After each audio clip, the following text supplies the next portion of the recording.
Hello and welcome to Lightways at Life Astrologer with me, Anna Isabel.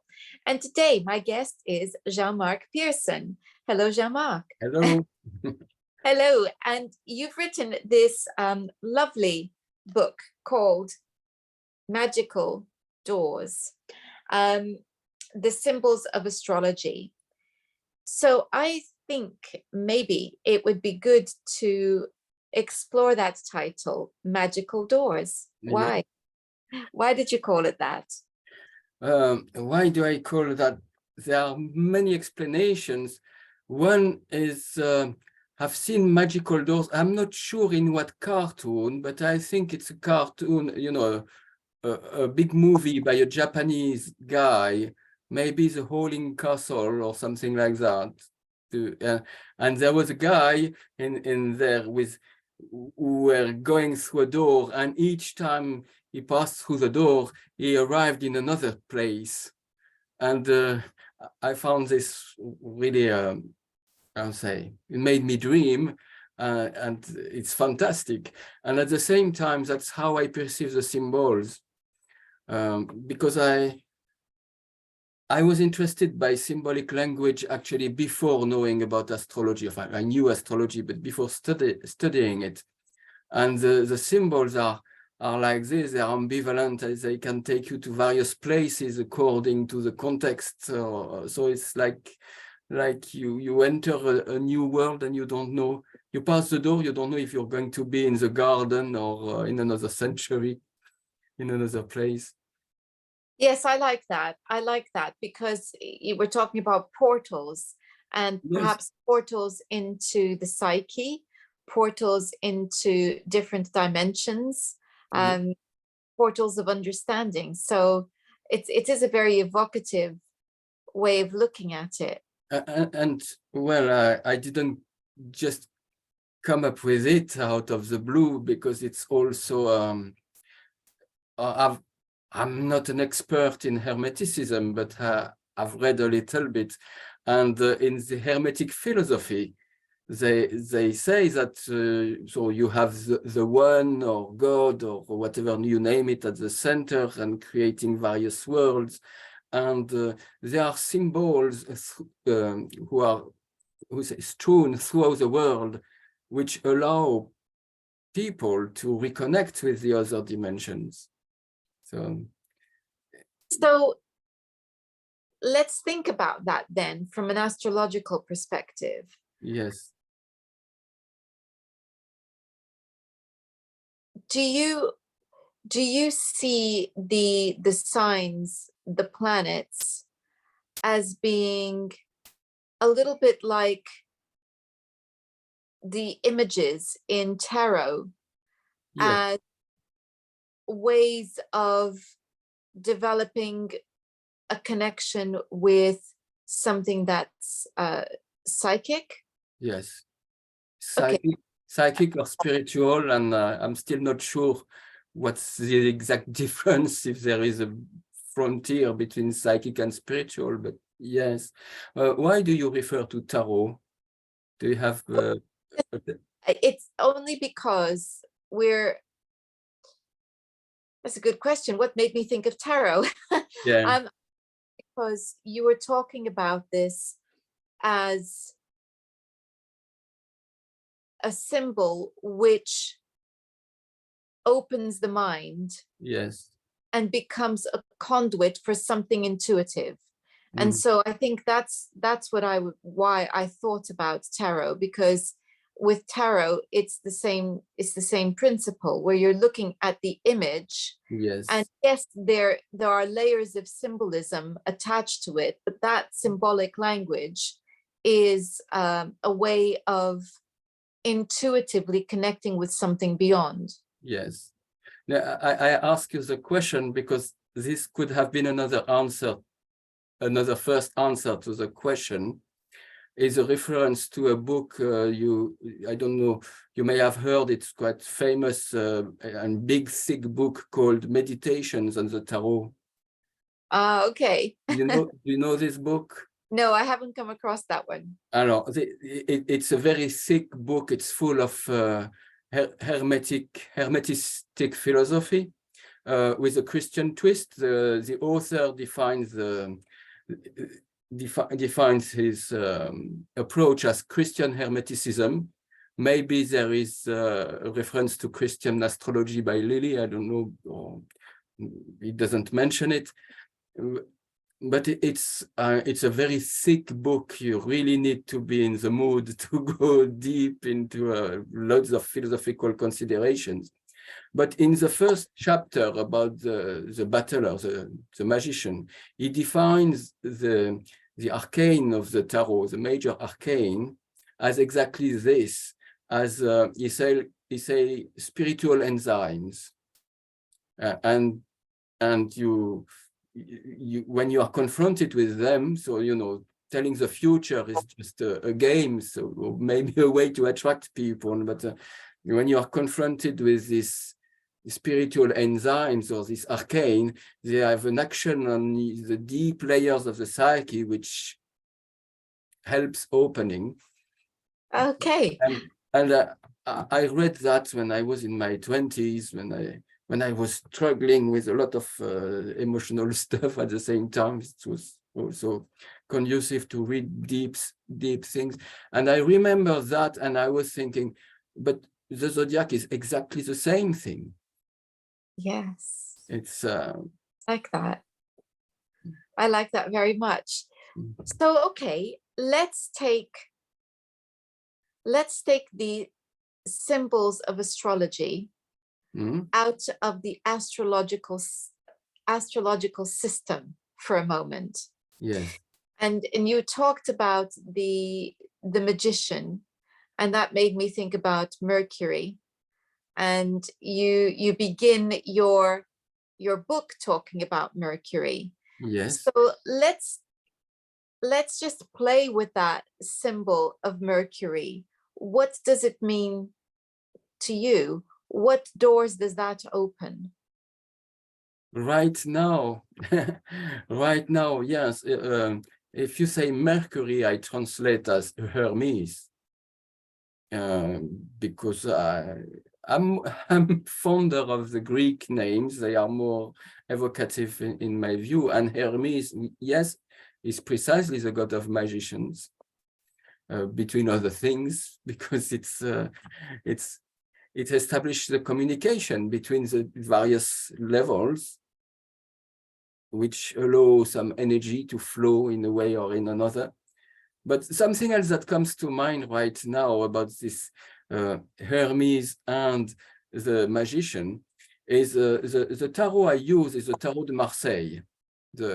Well, I'm French, so maybe that's the reason, but it's also the tarot that the book I was talking about is using. And in this deck, it's not called the magician, it's called the battler. And battlers in the Middle Ages were actually illusionists.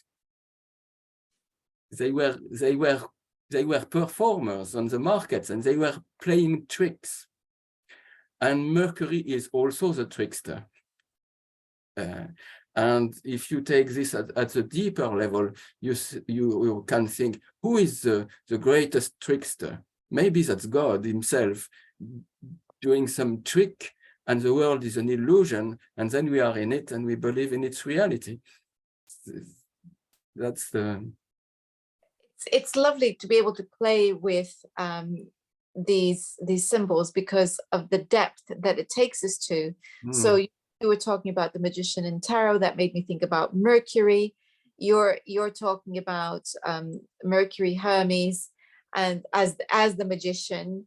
And now you're talking about sleight of hand, which automatically makes me think about the link between Mercury and the hands. It's one of the parts of the body that is linked with Mercury. So we have that sleight of hand that's there, and the stories of Mercury playing tricks on other gods, which appear to happen from almost the moment he was born. He's got that ability to create illusion. Yes. And then you think of expressions like a trick, playing tricks on the mind again. Yes. And then we have the notion of these portals, these doors, and he is the only God that can go between the different worlds and say different dimensions. So it's a lovely way to introduce astrology, is through imagery like that. Yes. Is that what you had in mind as you began to put your book together? I don't remember. Because I started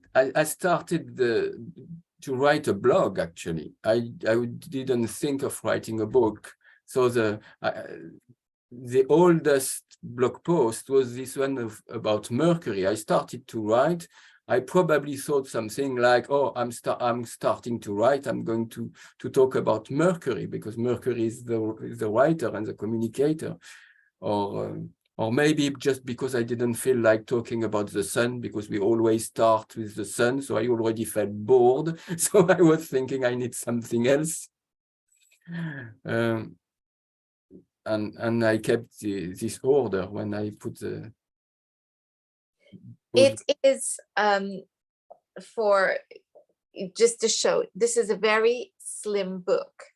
But in it, you talk about the houses, the signs, and the planets. Yes. So it's actually very succinct, and I really like that, because it's perfect for those who are just around the beginning of their journey into astrology. How did you start? How did I start? Yes, how did you start with astrology? How did I start? I knew for a long time my sign, my rising sign, my charts, and it was, I felt attracted to it, but at the same time, it was such a big thing that it took me a long time before deciding to dive. And I was a storyteller. I was living in the south of France, and I was both writing my own stories and also telling stories from traditional repertoire. And it's also symbolic language, because all spiritual traditions have storytelling to talk about the life of the soul. So I was going my way as a storyteller in the countryside, which is wonderful, romantic, and all that. But after a while, you realize there is a story, which is a story of a storyteller who's sitting all alone on his chair in the middle of the market and telling story, and nobody is listening. And someone comes and says, "Why are you telling your story? Nobody is listening." And the storyteller says, "Yes, before it was important. Before I was telling stories to change the world. Now I'm telling stories to avoid that the world change me." I like that. And I was kind of in this situation because it's difficult to promote whatever. It's difficult to promote, especially when you are not very skilled at marketing. And I was completely naive, but especially storytelling, And at some point I was thinking, people want to hear about themselves. And I was thinking, from astrology, storytelling to astrology, it's also a language of symbols. All the stories and the meanings can go perfectly with it. So I bought my first book, and then I started to read, to try to understand, to read charts for my friends, for the new boyfriends and the new girlfriends, because people you don't know. And I was asking questions, and it helped a lot to say, "Oh, I'm just a beginner. I don't know. I can say anything. Would this be true by any chance?" And wow, just just applying the cookbooks, it was sometimes already amazing. So I carried on.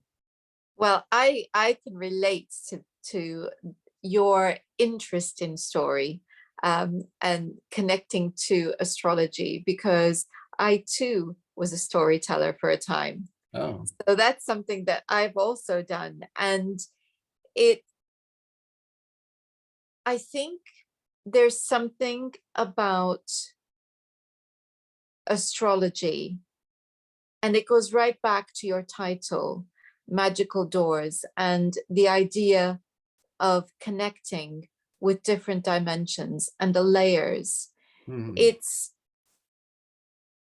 seems as though your brain, mine, and that the brain of many of an astrologer is wired in symbolic language and story. So this is about story as a way of accessing our inner selves and bringing healing. Yes. So what do you feel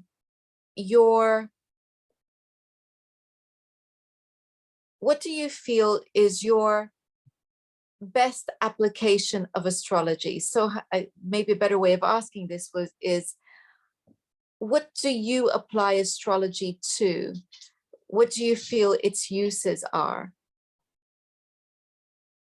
The most important, I would say, you had Nicolas Campion. I did, yes. Challenge recently, and he was talking about contemplating, or what was his word? Was it contemplation? Yes, yes. And it's the #1 use, and it may sound as if, oh, contemplating, you do nothing and it's useless and it's for your moments of poetry, but that's what's healing at the deepest level. It's contemplating life, trying to understand life, to get an understanding, and understanding is healing.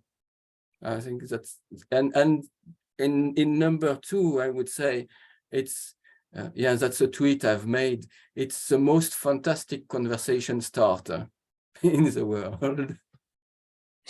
It does have the ability to help us to connect.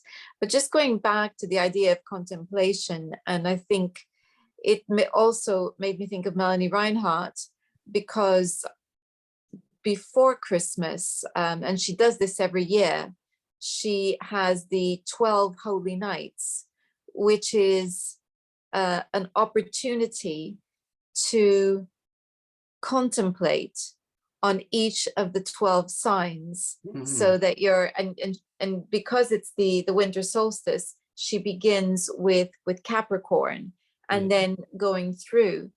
And I found, of course, not just the conversation I had with her very inspiring, but then I went ahead and did it. And it was the first time that I actually sat with each of the 12 signs and thought about them in a meditative state. I think that's probably the best way to describe it, in a meditative state. And there were things that came to me which I hadn't thought about before. And so it doesn't matter how long we are practicing astrology, there's always another layer to uncover.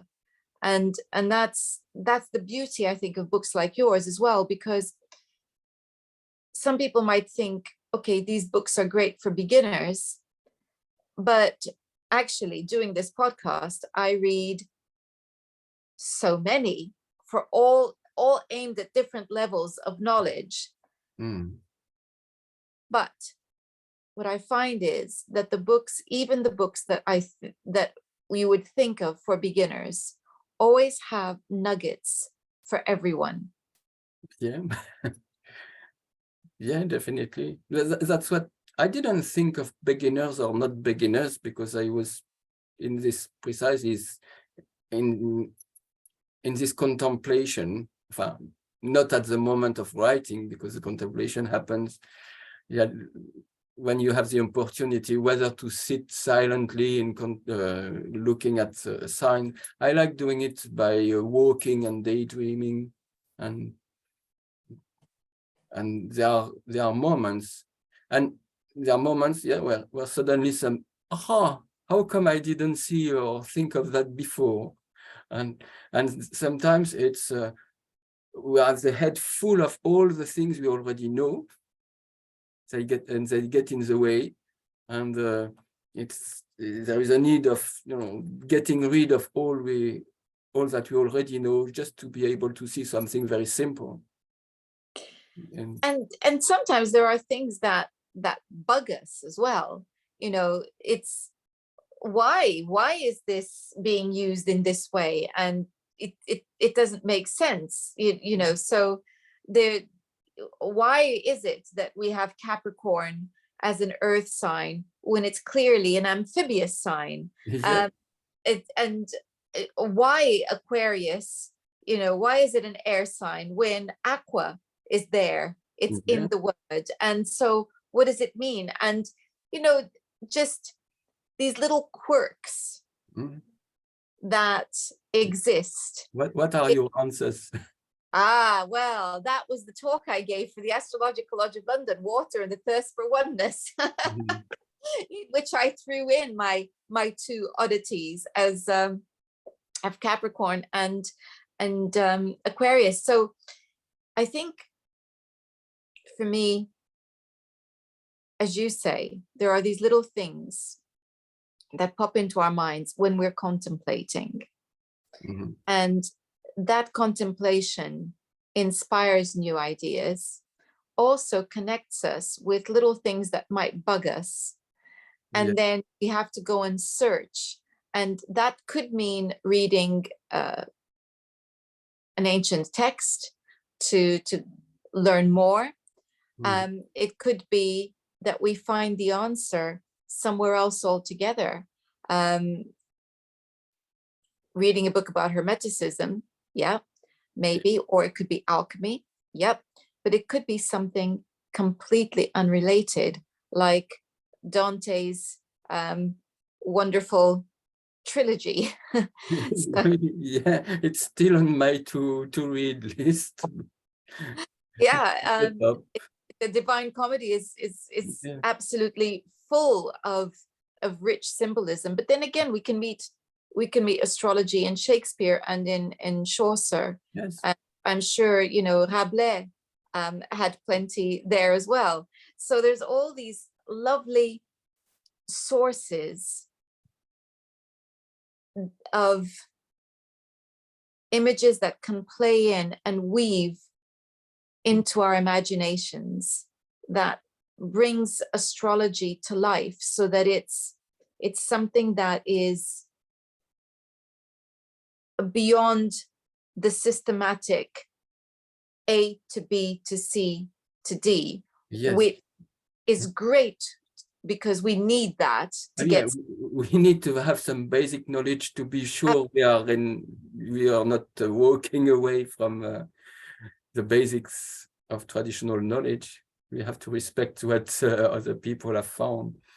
Exactly, and then allow it to grow and in our minds, and create something that is evocative and magical. So that brings us to your book.